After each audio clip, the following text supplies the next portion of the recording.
Michael Jordan didn't do a lot of interviews with Scottie Pippen either. I just got a call from Nate Lowry, and he said, I think I've got a guy over here, I think you guys would write well together. And it's the first I ever met Kip. Started writing together. Songs were pretty good. Brett James, who signed Kip to his first publishing deal, thought the songs were good, encouraged us to keep writing, and yeah. For me, more than anything, it was, Dan was like an older brother to me, like a big brother right away. I just immediately liked him as a human, regardless of if he was worth the damn writing. I was just like, I like hanging out with this guy. And then I quickly learned how sharp he was in a room, but it was, I don't even know if we necessarily wrote the first day. We just kind of hung out and talked, and we might have kind of dabbled a little bit into the day, but we just were having a blast laughing, just talking life. And I immediately knew that he would be a friend. I didn't know that, you know, what was to transpire. Yeah, I think pretty much it was just a real easy hang.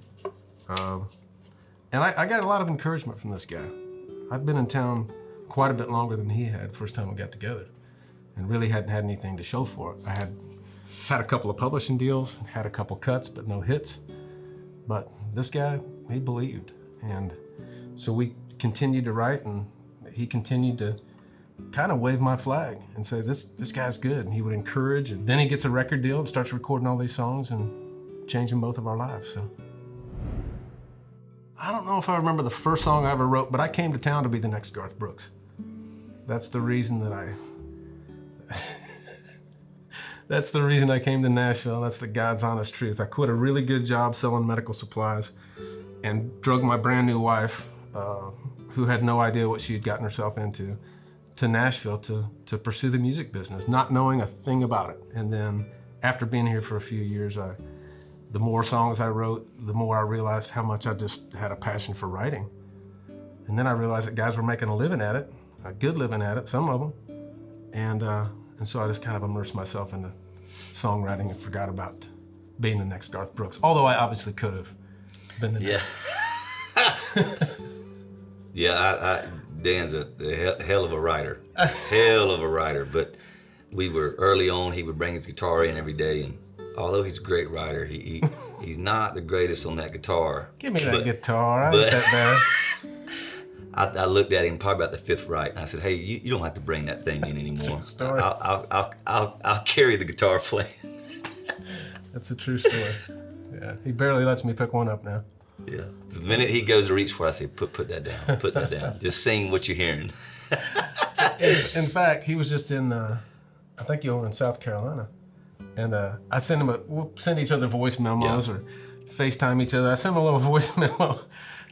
And I love the start to this song. I wrote a complete verse, and I was so proud of it. And I'm like, Kip's gonna be into this.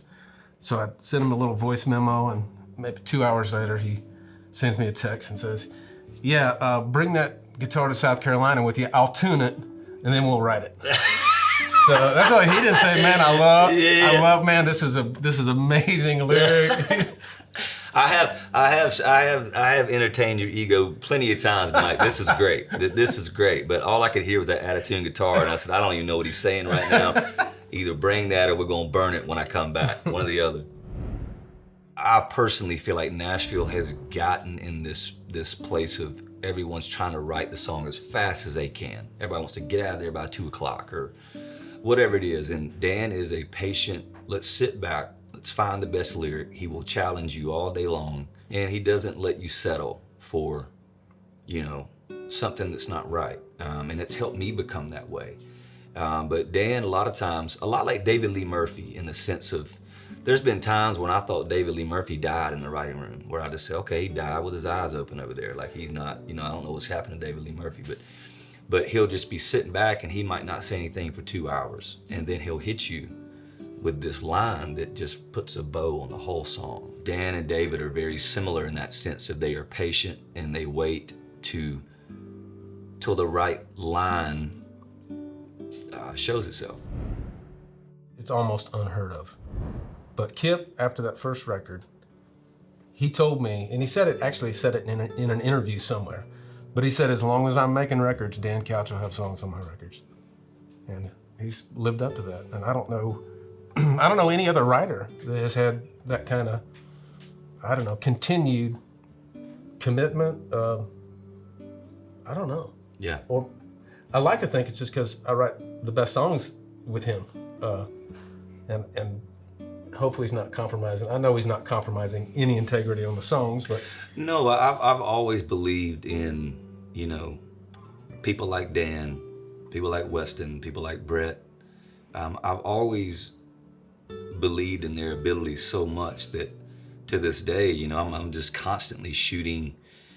You know, Dan will tell you, I mean, I'm sending him a million ideas a minute and just constantly writing and shooting him ideas and songs, especially after making this record. It was just it's an onslaught. And Dan knows that if he doesn't respond quickly, I'll just go and finish it, or I'll go, you know, do whatever, you know. So yeah, I mean, that's just kind of, I trust his angle and his, you know, I know how bright he is with songwriting, how much he understands it. So with us writing together, Dan has, you know, an important trait with a writer and understanding the artist is letting that artist be who they are. And if they're not used to stretching outside a certain place, if that artist wants to do that, Dan knows how to do it, but still stay within the confinements of making the song right and not getting too, you know, left to center sometimes. I remember I was on fall break or spring break in Florida. The FaceTime start coming, the voice memos start coming, and he has this idea, and he has some really cool lines, and you know, sometimes it's my idea, sometimes it's his. This was his idea. He had a vision, and I kind of helped him put the pieces together and rearrange some words. And yeah, I think I had the whole melody intact of the song, and I feel like, if I'm not mistaken, I feel like I had the first couple verses written, and then I just had most of a melody of a chorus, and I had fragments of that chorus, but then Dan kind of took it and spun it into that, but my heart still faded. That was like once again, that's the bow. Like I had all these things over here that was like, you know, I had the frame of the house, and I had the, you know, I had the insulation in, I had all these things, and he came through and put this beautiful roof on the whole thing. And it was just, you know, when he shot back with most of that chorus, you know, the melody was all intact, and he just kind of fed off of that and just, you know, yeah, he put the bow on the whole thing. It's something I battle daily, if I'm being honest. I love music for the purity of it. I don't always enjoy a lot of stuff that comes with it, with being the artist. I don't enjoy any of the politics of it. Straddling those lines of, did I upset somebody? Is somebody mad with me now because they didn't like something I said or something I did? And just the pressure. There's so much pressure of, you know, I can say it with Dan sitting here. It's just that pressure of knowing that, you know, I want to make one of our songs really hit. So because I love him, I want it to work for him and his family, you know, and us to be able to celebrate together. And then you feel that thing of, you put somebody else's song out of the single, then you make this other writer mad, even though they say it's not that reason. That's why they're mad with you. And it's, those things are tough, man. That's when I don't want to be the artist anymore. It's when I just want to walk away from all of it and go surf and do that. But I'm always pulled back in, because the first thing I want to do when I wake up is write. It's what I love to do. And then I'm fired up again over something that I've started. And then I'm ready to be back on that stage playing with the band, because that's where I love to be. But it's everything in the middle that makes me want to run away from it. I wasn't worried about it, because, you know, I just felt like the Guitar Man was more about what my life used to be, where this one is about what my life is now. So to me, those were two different, even though the first word is the same in the title, the songs are different to me in a sense of, this is what I'm dealing with now. And it's just the rigors of, you know, I did 110 shows last year. And for anyone that's gonna be like, oh man, you play a guitar, you know, you haven't, he knows what goes into this. This is a ever-present, it's a 24-hour, it's just a nonstop thing. And the grind of the travel is, you know, I just flew home 25 hours from on all those flights from South Africa, it's just you're always upside down a little bit, and your mind gets kind of crazy. And I've done all the blue-collar jobs. I've done all the construction and laying sod on golf courses for summer times, and those jobs were draining, but they didn't take a toll here and here so much. And that's where it's you feel the demands of so many people and the expectations all the time, and those things add up, and it just weighs and weighs and weighs on you. And then you haven't watered any other gardens in your life. You neglect friendships, relationships, because I am so maniacal about making this thing go. It's been my only mistress, so it's all been all encompassing for me, and I haven't been able to find that balance, and I don't know how to find the balance. So that's where it becomes what that song is, where I'm like, I want to run away, but I love it so much I can't. No, I think I have balance in moments, and I think that, like I said, like I love it so much. I love what I do so much, and I know that I'm one of the few people that really gets to wake up and do what they love, but it does come with a price. And I think you hear those things in things like Paying Hard. The people that I've neglected in my life, and missing being with people, and birthdays and weddings and those kind of things that I've just you're just always on the clock of somebody else, and it's a continuous thing that never seems to end. Sometimes you want to get off the hamster wheel for a minute. It just keeps spinning. So I think that's when I learned also in 2017, I finally put up my hand and said, no more of this 365 days a year touring. Like I'm gonna go do something for myself to where I don't lose my mind, because I was truly spiraling to a dark, very, very dark place in 2014, 15, where I almost walked away from the whole thing. And so that's when I started surfing and, getting away and trying to find some kind of peace and balance in that whole thing.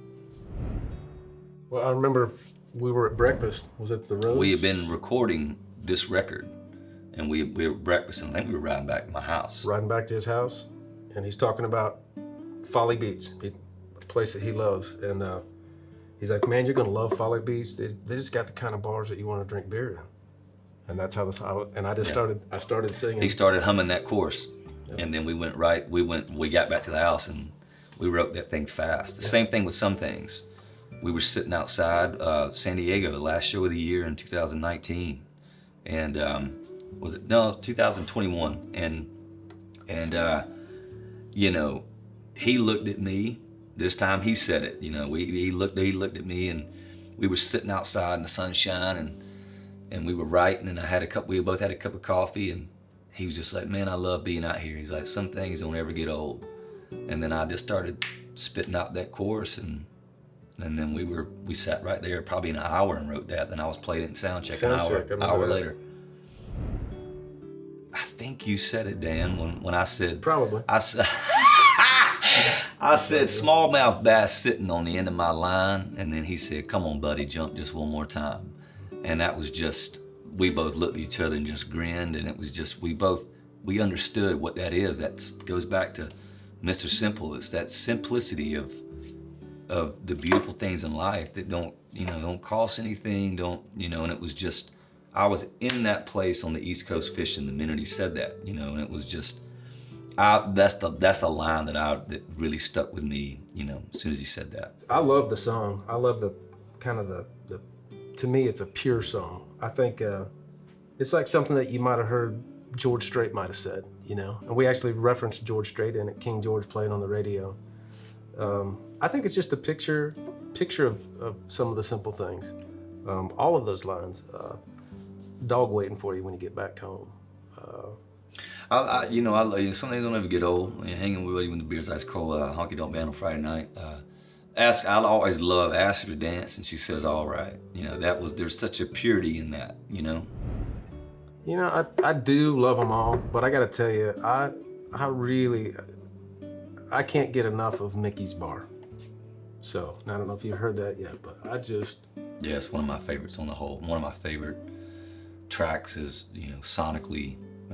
The musical arrangements, the heaviness of the song, and there's lines in that. I'll let Dan talk about it too. There's lines, Bobby had a dream playing for the Yankees, but too bad knees and he's a junkyard car. That's about me. That's a metaphor for what I've seen myself as and what I feel like doesn't mean it's real. Sometimes I get dark and I get in my own head and I look at it like, you know, I ain't nothing but a number. And the minute I'm not producing hits, income for people, whatever it is, you know, I'll be cast out. And I get in that space of don't know, you know, nobody's really, you know, I get dark like that sometimes. And that was a metaphor for the minute I'm washed up, or the minute, you know, all these people I think are, you know, with me won't be with me kind of thing. And that's what and it's the feeling of that too, of knowing that there's a clock on me, and I feel that way a lot of times. Like at some point the well's gonna run dry, and maybe it won't, but I feel that way sometimes. And it was just me trying to tap into,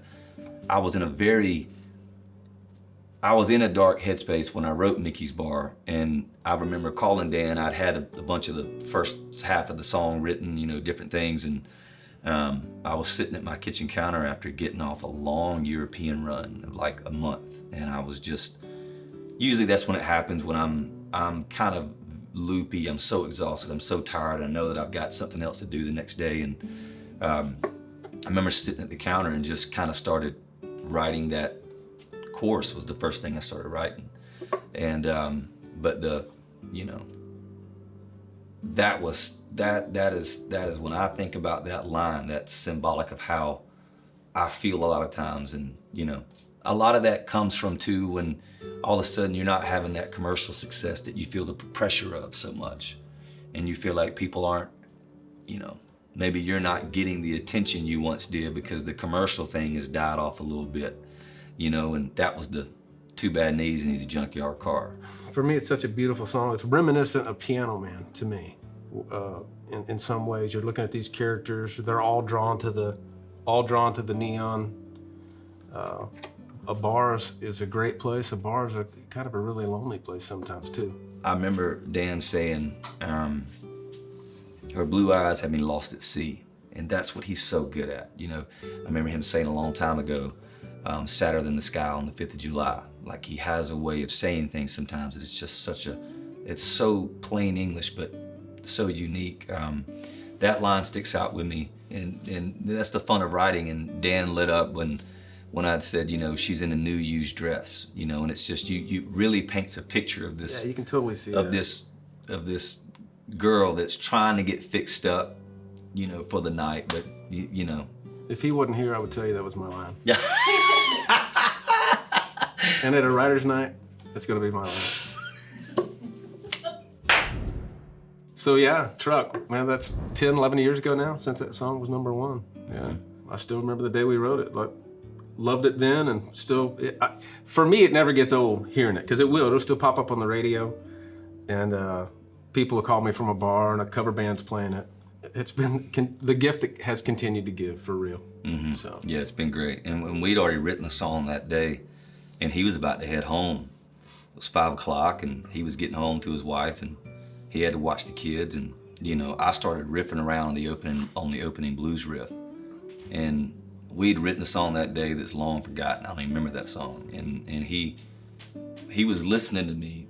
He'd already shut the door, and he's listening to me on the other side of the door. And he just popped his head back in. I don't know how long he was standing there, but I've been playing for a while and just kind of humming that melody, and he just popped his head back in and said, you know, something about a truck in a farmer's field. After a few of those beers, you got time to kill. And I said, sit down. And he called his wife, and being the cool person she always is and understanding, he said, I'm gonna be a little minute. And yeah, we sat there for probably an hour. It was nothing, you know, we weren't trying to say anything prophetic, you know, it was just a fun blues song, you know?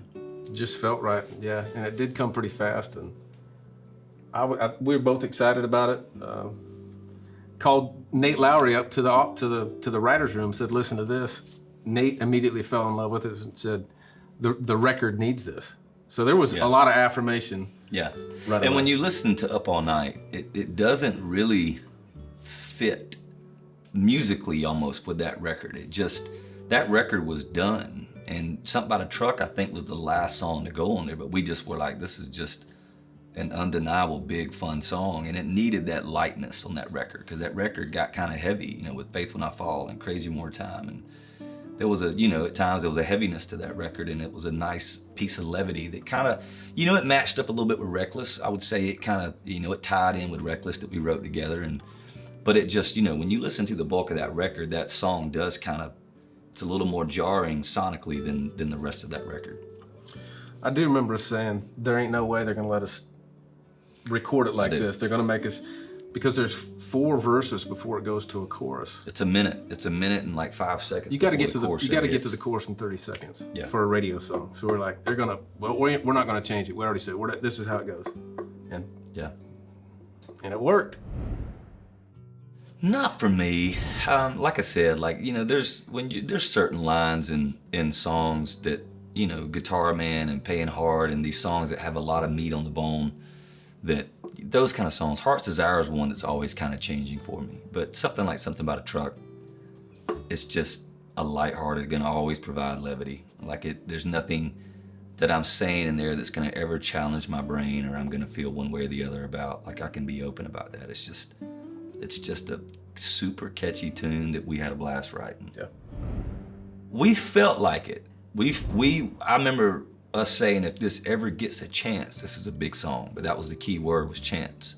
Because we knew that we took way too long in industry standards of getting to the chorus. In any standards, like historically, like any song you've ever heard on, Tom Petty is the king of getting to the chorus within 30 seconds. He does it with all of his songs. And, you know, so it's not about, you know, somebody saying, oh, the commercial, this and that. It's like, it's been that way since the 40s when you started hearing music on the radio. So that's just how it, you know, it's just how it is. So we knew that there was a good chance that song was never gonna make it, you know, on the radio. But it did. I'll let Dan speak. I'll say this, I'll just say this right quick. He's probably got more on that. I try my best to steer clear of, you know, I'll have artists come up to me, writers, be like, you know, what would you tell me? I try to steer clear of that because I know that I'm different from them, they're different from me. There is no one way. Music has always been, especially in the commercial space, a copycat world. It's always been that way. People want to act like this is some new thing, and it has been that way forever. When something starts to work, a big artist starts to work, you know, somebody like, you know, you're starting to see it now. Somebody like Morgan that I think is great at what he does. I think Morgan Wallen is great at what he does. And you will start to see a million copycats come along because what he's doing is cool. And you saw it with Sam. Everybody tried to be Sam Hunt for a minute. And the minute you start imitating, that train's gone. And they're gonna still be like, you're never gonna do it better than that guy or that girl, whatever they did to create their thing. You're not gonna do it better. So they're gonna be the ones that get to hang on to that sound. But the minute you start trying to copy it, by the time you catch it, it's gone. You might get a little fleeting success with it, but I think that if you really stay authentic to who you are, I think your chances of longevity, that's the key word, longevity in this business is a lot better and more sustainable. But that's kind of the only thing I ever say, because I understand that giving advice, it's like I could tell somebody, you gotta write. I mean, I used to write 2 songs a day, every single day when I got a writing deal. I mean, I'd be in there till midnight getting in my 2 songs. And I know that not everybody's gonna have that same tenacity, so I can't give that to somebody. So I just, you know, to me, it's gotta be all or nothing. It can't be these backup plans and these, you know, it's being authentic to who you are, and it has to be an all-encompassing thing. He was going to let me talk. Do you remember that? Yeah. I would say tell the truth and make it rhyme. That's what I would say. Write about what you know about, and if it really means something to you, if it moves you, probably somebody else is going to get it too. And yeah, you can't have a backup plan, at least not for a while. I mean, we've both got buddies who were here a long time and who were great writers and just never really broke through. You know, they went at it as if there wasn't another career for them. And some went on to find different careers finally after pounding away at it for 10 years, some of them more. You, at some point, have to get good at taking criticism, especially if you have a publisher, creative. You can't get your feelings hurt, and you also don't necessarily have to agree if somebody says a line is wrong. Take a look at it, but sometimes, I'm sure that you've had these. There are a lot of people in high positions in town who heard some of the songs that I wrote or songs that we wrote, who kind of were like, eh. And then the songs end up being on records and hugely successful, either with the crowds or on the radio or both. Yeah, you got to trust your own compass. And there's times when Dan has told me, that line's not right, and I'll fight him tooth and nail, and there's times when I'll listen and vice versa, You have to have a little bit of stubbornness in you, but it's got to be coming from a good place, and then you have to have a little bend in you too, for sure. Don't be afraid to be challenged. Welcome the challenge. We challenge each other every time we get in a room. For me, songwriting is therapeutic. It really is. When I'm in a song and when I'm in that lyric, that's kind of all there is at that moment. And so it's almost kind of an escape. I'm in a 30-year marriage that I've loved every minute of, or just about every minute of. And so I still love to talk about my wife in lines and songs. About if it's a song about a girl, more than likely, from my contribution, it's going to be about my wife and how I feel about her. So, yeah, I love that.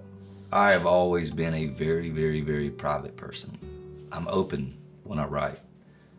It helps me to release a little bit of vulnerability sometimes, It helps me work things out in my own head. Which is essentially what he's saying, therapeutic, which is, sometimes we might not want to say that because it feels cliche, but it's true. A lot of times, I'm a better version of myself when I write. Is the character in there. It's kind of, sometimes it's how I want to feel, how I want to be, because I can be a little closed off sometimes, and something like, Heart's Desire, that was a very honest time in my life. That was a very coming to a place of recognition, knowing that I had closed off this part of me that really damaged something, and it was something that I would never say out loud, something I never tell the person, but I released all of it in that song. And I can remember being as vulnerable as I could be in that song. And that was a very honest moment in my life. So it's not gonna always be that way when you write. Sometimes you're just writing, sometimes it's not gonna always be this major personal thing you're doing.